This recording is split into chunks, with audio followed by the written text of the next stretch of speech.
why I picked Errol Spence Jr. to walk through Yordenis Ugas. I put a video out earlier. I got an interesting comment. I want to cover it in a video so we can talk about it. This is your boy JG, the Punch Report. Let's go.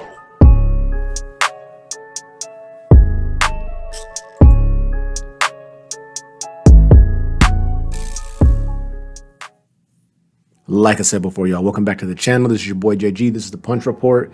In this video, I'm going to actually break down a comment that was left on the video I posted earlier about why I picked Errol Spence Jr. to walk through Yordenis Ugas. Before I get into the comment, I'm going to read it for you guys. But before that happens, like, subscribe, bell icon for notification.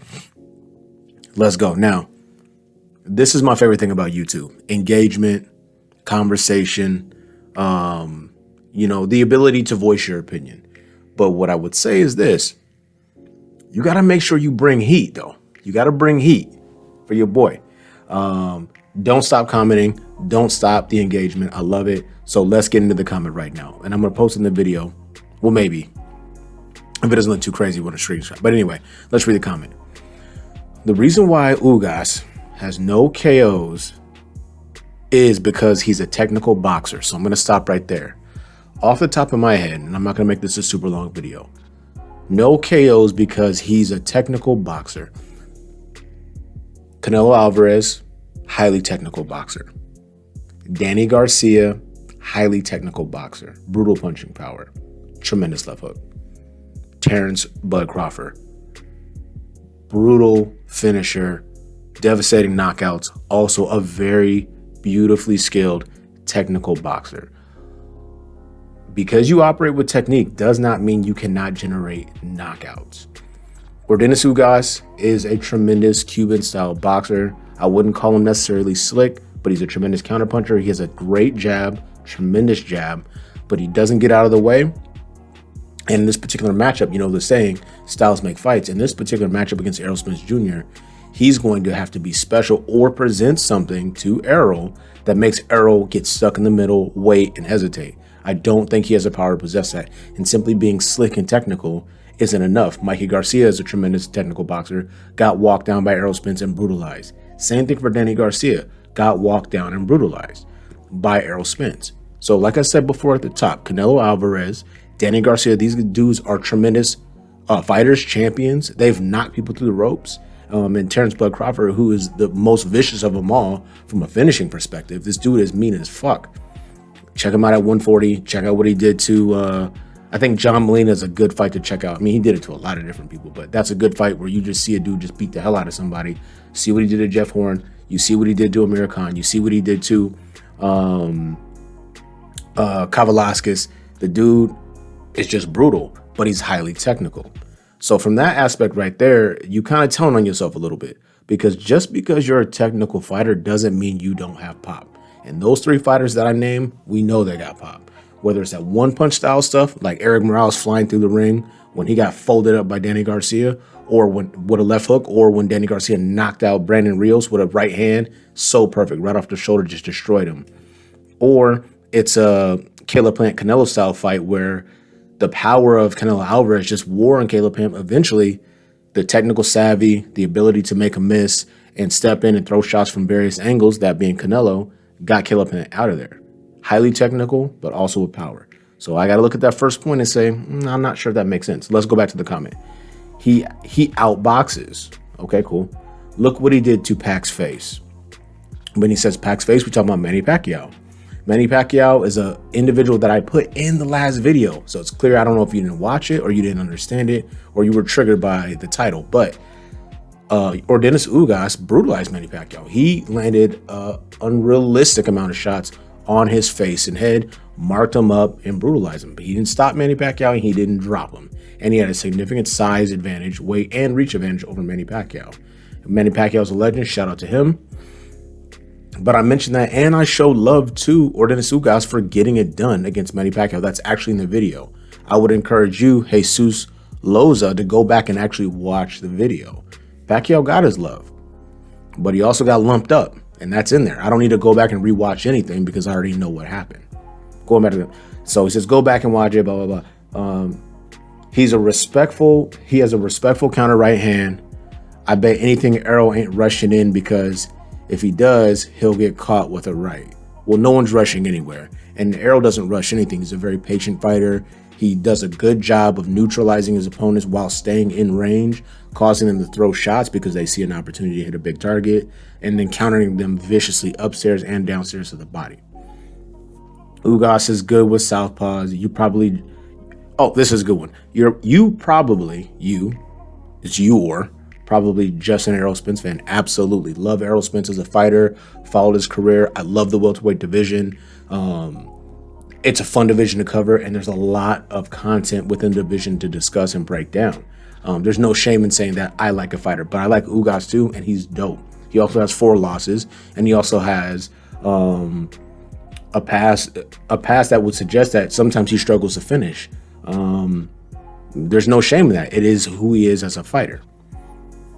Go do your homework on Ugas. He ain't nothing to play with either. No one said Ugas was a walk in the park or a joke. But what we do know about Ugas is he doesn't have stopping power, and he has 4 losses. That's irrefutable. That's not my opinion. That's the reality of the situation. It just is what it is. What could only happen here is that no matter how good Ugas looks, and if he clearly won, they still say give it to Errol. So this is a good point. Well, your point's not good, but I'm going to dive into it. Ugas is not going to look good. He's going to have success in spots, but even if he does not get stopped brutally, it's going to be the type of fight where he just gets punched so many times where his corner or officials have to consider, is this safe for Ugas? Is it safe for him to continue to get punched and beat on by Errol Spence in a manner that's going to change him or change the trajectory of his career? This is not going to be razor thin margins. Oh, it could go either way, blah, blah, blah. No, I promise you it's not going to be that. And this is what's so fun about this. I'm committing to something and being very forthright about how I feel like this fight's going to go and how it's going to break down. And whether it's a knockout or it goes a distance, all 12 rounds, Errol Spence will punish and beat down Yordenis Ugas. If Ugas chooses to stay in there and accept that beating, shout out to him. He's a man's man. Don't think it's the best idea, but that's what we're dealing with. Going back to the comment, where were we at? Let's not forget politics and boxing are shit. You are 100%. Jesus Loza, you are 100%. It's hard to watch and cover boxing in comparison to like mixed martial arts because you're 100% correct. Politics are ridiculous. You got guys with 10 wins and 4 knockouts asking for $6 million a fight because you said something crazy about your opponent. Like, what are we talking about? You got I look at 126, 130, 135 pounds, 140 pound divisions, some of the best fighters in the world, and nobody's fighting each other because of politics. So you're 100% correct there. But as I mentioned before, politics won't get in the way of Ugas getting his ass whooped by Errol Spence. His best opportunity is if he gets hurt again. If Spence gets hurt again, that's Ugas' best opportunity to win the fight. Straight like that. They probably give it to Errol because he's the favorite, and they've done it to Ugas, and they've done it to Ugas versus Porter when Ugas clearly won that fight, and they still gave it to Porter. That's another really good point. Shout out to you. That was a really close and competitive fight. I think Sean Porter got too cute. He tried to box a boxer when that's not really his style, and he got caught in the middle, was able to salvage it. What I would contest is this. A lot of pundits and analysts, they really agree with that point. It's either a draw or a close win for either fighter, so there's dispute. I promise you, in this fight, there won't be a dispute. And we've already seen Errol Spence fight Sean Porter, and I don't like doing the common opponent thing, but Errol Spence fought Sean Porter, dropped him. If you look at the punch stats, it's really not as competitive as you thought it was. A hard-fought fight for both fighters, good fight, not lying or not denying that. But what I am saying is this.